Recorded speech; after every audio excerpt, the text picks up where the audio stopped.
Chen Duxiu here in a mugshot from 1921. He was still making trouble then in his early 40s.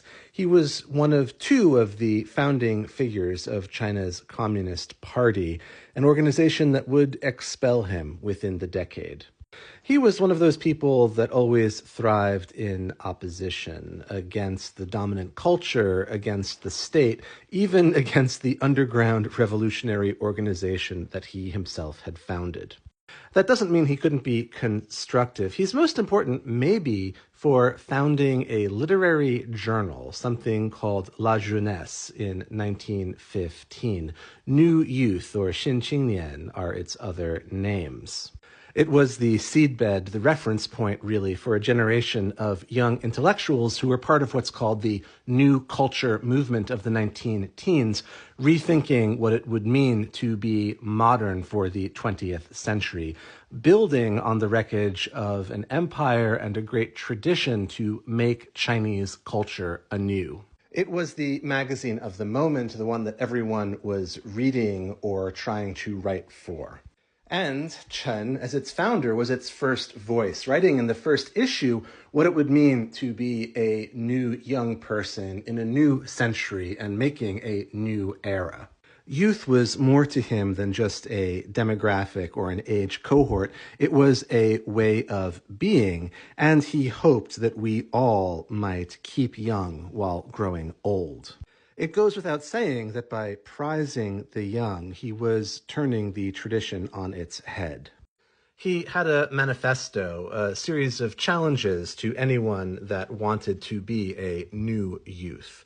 Be independent, that is, your own master, and not servile. Be progressive, not conservative. Press ahead, don't lag behind. Be internationalist, not isolationist. Be practical, not rhetorical. And finally, be scientific, not fanciful in the sense of imaginative. You can ponder what you want to make of any of these maxims, but they made for a difficult life, at least in Chen's case. He was expelled and reviled by the communists, later jailed by the nationalists for several years, paroled during the war with Japan.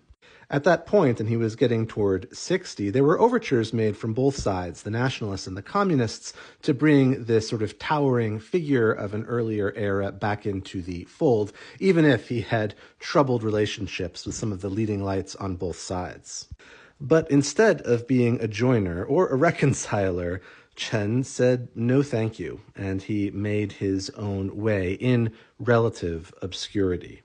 Maybe even then, at a full jiazi, a cycle of 60 years, he was still the refractory youth he had ever been, forever young. The new youth that he had helped to inspire across the political spectrum would go on to dominate China's 20th century. Unlike Chen, they would all grow old in power and be deaf to the younger generations that came after. And how is China, the People's Republic, doing today by these maxims that he left us for a new youth? Better on some, worse on others, but if Chen were around today, I am sure he would be in the opposition.